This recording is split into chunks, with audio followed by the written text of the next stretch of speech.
গেবার্টের কথাটা দেখেন। সো হিন্দু, মুসলিম, খ্রিস্টান এরাও এটার মধ্যে শিকার হয়েছে। আমরা যুক্তরাষ্ট্র এটার পক্ষে নয়। এদেশে কোনো নির্বাচন হবে না, সংস্কার হবে না। নির্বাচন হবে সেই দিন যেদিন আমি একটা দল বানাই আমার দলের লোককে ক্ষমতায় বসাইতে পারবো, সেই দিন নির্বাচন হবে। তার আগে কোনো নির্বাচন হবে না। বড় বড় কথা কই না, এদেশের রাজনীতি অত্যন্ত কঠিন। আজকে আপনাদেরকে বলে যাই, হাসিনা যে বলছিল কথাটা, এটা নিয়ে আমরা অনেক তর্ক করছি। সেন্ট মার্টিন নিয়ে এখন প্রশ্ন উত্থাপিত হচ্ছে। এখন কে থাকলো? বাংলাদেশ। এখন গুজরের সাহেব আছেন বাংলাদেশে, আর ওই যে ইনুস সাহেব কইছে যে রিজনাল আলারা আমার উপরে ঝামেলা করবে, তুলসী গ্যাবার্টকে পাঠাইছে ভারতে। এই যে যত কথা টথা কইতেছে 20 দেশের, 5 দেশের, 10 দেশের গোয়েন্দাগুলোকে এমনি মিটিং করে? কেউ জীবনে শুনছেন গোয়েন্দাদের মিটিং এইভাবে হয়? গোয়েন্দারা কোনো সেমিনার করে? ভারত বাদ দেন না, সারা ওয়ার্ল্ডই কোন গোয়েন্দা, সারা বিশ্বের গোয়েন্দারা সেমিনার করে, এই আলোচনা করে, সারাদিন বক্তৃতা করে। এরকম কোন নিয়ম কায়দা গোয়েন্দাদের মধ্যে আছে? কিন্তু এটা ভারতেও হয়। ভারতে হয় মানে ভারতে বলে দিচ্ছে অজিত দোভালকে, আমরা জাতিসংঘের মাধ্যমে আরাকানের বাস্তুচ্যুত মানুষের জন্য মানবিক সাহায্য পাঠাবো, বাংলাদেশ দিয়ে কক্সবাজার টেকনাফ দিয়ে যাবে, তোমরা কোনো কথা বলবা না, চুপ থাকবা। যদি করো তাহলে সেটা অসুবিধা। থ্রেট করে দিয়ে গেছে। এই তুলসীর পায়ে জল ডালতে হয়, তুলসী গাছের তলায় দেন না জল ডালে? এই অজিত দোভাল তুলসীরে আইনা বললেন নাকি জল ডাইলা পূজা করছে, তারপরও কোনো কাজ হয় নাই। আমেরিকা যা বলছে তাই। তারা বলছে আমরা এখানে একটা স্টেট চাই, একটা রাষ্ট্র চাই, স্বতন্ত্র রাষ্ট্র। চীনকে মানে থ্রেট করতে হলে, চীন ডক্ট্রিন দিয়ে গেছে দোভালরে যে চীন তোমারও শত্রু আমারও শত্রু, চীনরে ঠেকাইতে হলে আরাকানে আমার একটা রাষ্ট্র বানাইতে হবে। যার কারণে দোভাল চুপ হয়ে গেছে। এখন আমরা এগুলি নিয়ে কত কথা। আরে ভাই, উনি যে কথাটা বলছে সেটা দেখেন না, ওনার স্টেটমেন্টটা দেখেন। এনডি টিভি যে সাক্ষাৎকারটা নিছে সেখানে কি বলছে না, প্রশ্ন করছে সেখানে কি বলছে? উনি বলছে পলিটিক্যাল কিলিং, এই কথাটা বলছে গেবার্টের কথাটা দেখেন।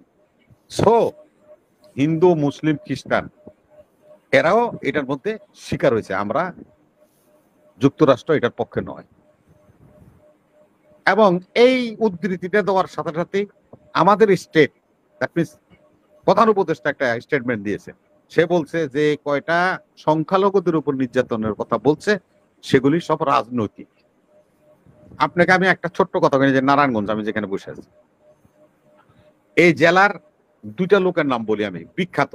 আপনারা কোনো পেপার পত্রিকা কোনো কিছুতে তাদের সম্বন্ধে শুনছেন কিনা যাচাই বাছাই করে দেখবেন, দরকার হলে গ্লোবালিও চেক করে দেখেন। একজন হলো আমার জেলা পরিষদের চেয়ারম্যান, এই ভদ্রলোকের নাম হলো চন্দন শীল।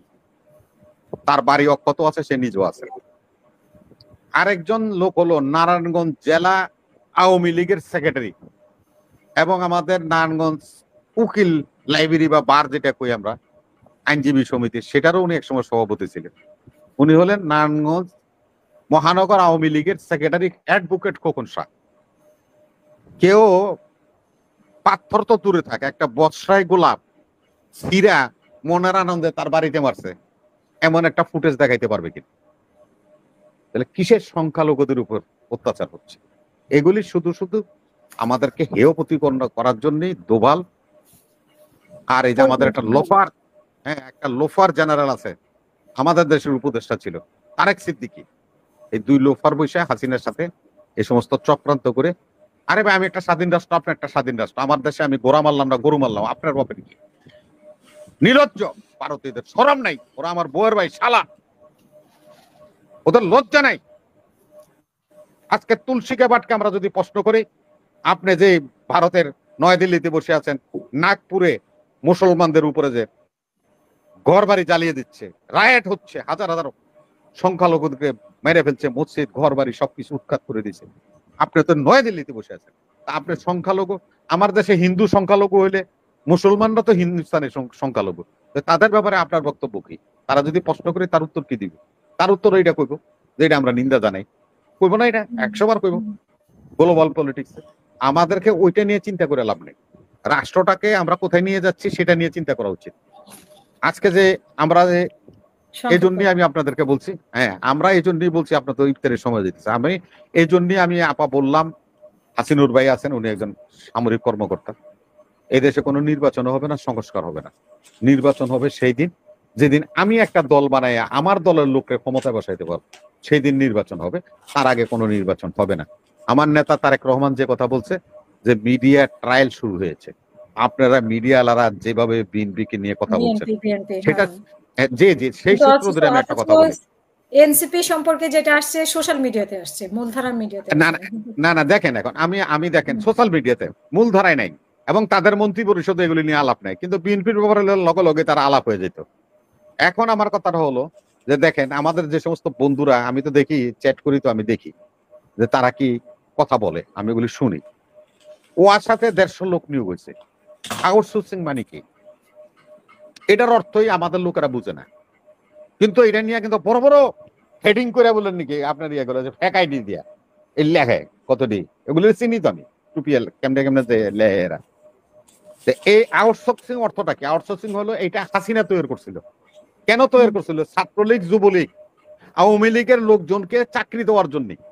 তারা কর্ম কমিশনের কাছে যখন থেকে নিয়ে আসলো এটা, তার মানে হলো কোনো পরীক্ষা দেওয়া লাগবে না, ইন্টারভিউ দেওয়া লাগবে না, এদেরকে নিয়োগ দিয়ে দিবে, এরা 6 মাস পর তো এমনি স্কিল্ড হয়ে যাবে, স্কিল্ড হয়ে গেলে তাদেরকে পার্মানেন্ট করে নিবে।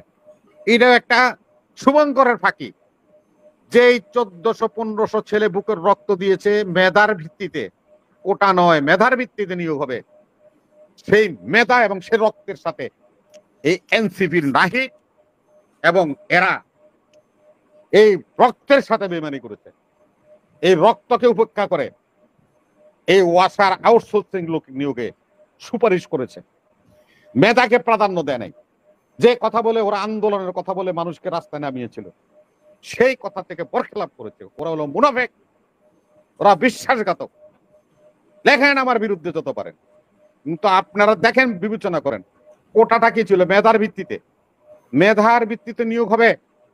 আর আজকে আউটসোর্সিং এর মাধ্যমে নিয়োগ করছেন আপনি। আবার আপনারা মানে স্লোগানই তো ছিল মেধানা কোটা, মেধানা কোটা, স্লোগান ছিল তাদের, স্লোগানই ছিল মেধানা কোটা। না না, আউটসোর্সিং এর মাধ্যমে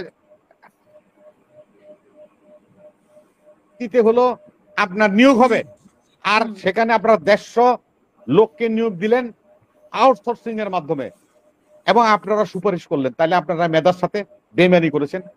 এই 1500 ছেলে যারা রক্ত দিয়েছে, সাইদ, অবরু, ওয়াসিমরা, তাদের সাথে বেমানি করেছেন। যারা আজকে কাতরাচ্ছে, হাত পা হারিয়ে আপনার ইয়েতে হসপিটালে, তাদের সাথে বেমানি করলেন।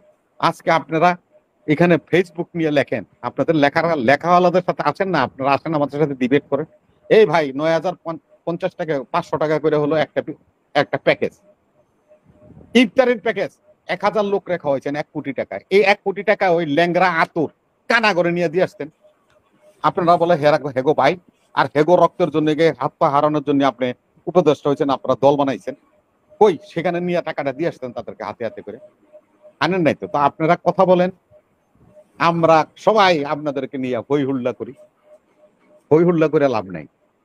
আমি কালকেও বলছি, আজকেও আবার বলে যাই, হাসিনুর ভাই আছে, ওই বাঘের বিয়া করবে, তো পশু পাখির মধ্যে তো বিয়া নাই।